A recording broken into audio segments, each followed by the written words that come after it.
For centuries, humanity has navigated a forced choice between two incompatible ways of living. On one path, the materialist archetype, represented by Zorba the Greek, seeks a life of intense physical and sensual enjoyment.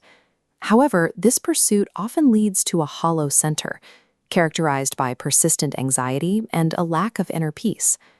Opposite this is the spiritualist path of the ascetic Buddha, which prioritizes enlightenment and profound silence. The price of this clarity is the total denial of the physical world and its pleasures. This forced dichotomy creates a conditioned human race. We rely on education systems that prioritize rote memory over intelligence, and we cling to organized religions built on borrowed beliefs rather than personal experience.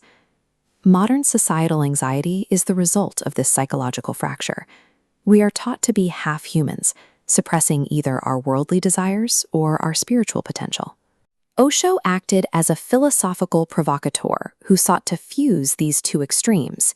He challenged the idea that a person must choose between the earth and the sky.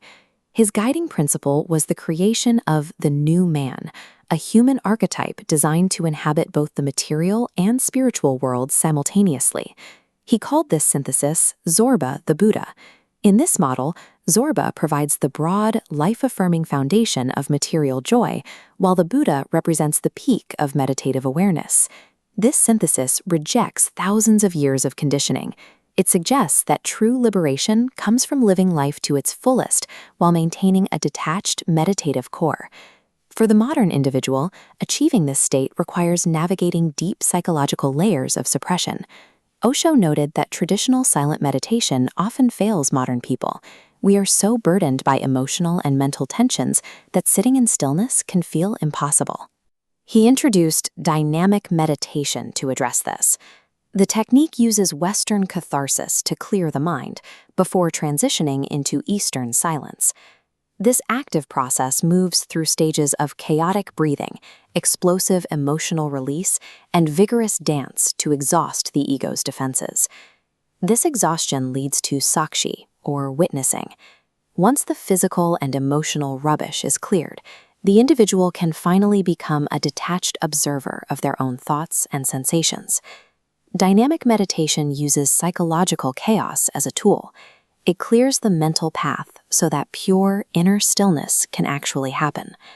Osho extended this internal synthesis to the structure of global society. He viewed science and technology as essential partners to spirituality.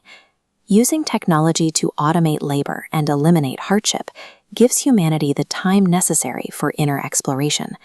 He envisioned an education system addressing the whole person. It starts with teaching science and creative arts to master the environment and nourish the heart. The remaining dimensions focus on inner exploration, ethics, meditation, and finally, the transcendental state of ultimate silence.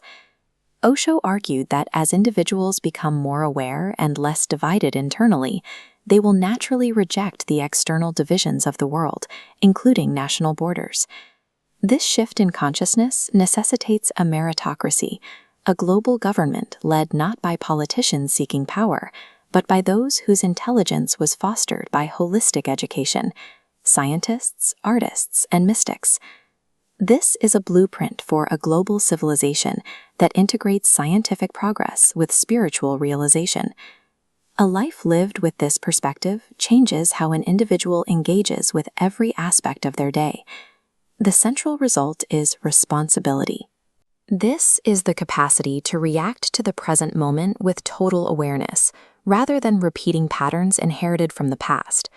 In relationships, this freedom replaces dependency with sharing. It critiques institutions like marriage for stifling spontaneity, advocating instead for connections based on mutual growth and freedom. This leads to the concept of lila, or divine play. It is the realization that existence is not a serious struggle, but a joyous game to be played with a sense of wonder. When life is viewed as play, every mundane task is transformed into an act of celebration and creative expression. This philosophy faces its final challenge in the synthesis of life and death. Osho taught that for the new man, death is not an event to be feared or avoided.